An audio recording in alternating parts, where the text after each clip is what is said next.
చక్కగా ఫర్మెంట్ అయిన దోసల పిండితో దోసలు వేసుకుంటే చక్కగా కన్నాలు కన్నాలలాగా పడి మంచిగా వస్తాయి దోసలు.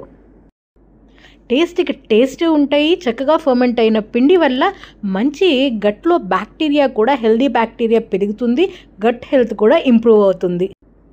చూసారు కదా చక్కగా కన్నాలు పడి ఎంత బాగా వచ్చిందో దోశ.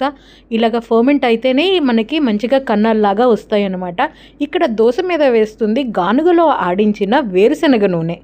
చెక్క గానుగలో మెల్లగా ఆడిన నూనె అవ్వటం వల్ల స్మెల్ కూడా మంచి పల్లీ వాసనతో చాలా బాగా ఉంది దోశ. ఒకరోజు ముందు సాయంత్రం పూట్ల పప్పు ఇంకా బియ్యం మెంతులు వేసి నానబెట్టేసుకుని రాత్రి రుబ్బుకుని ఒక గిన్నెలోకి తీసి ఫ్రిడ్జ్లో కాకుండా బయటే ఉంచేస్తే చాలు.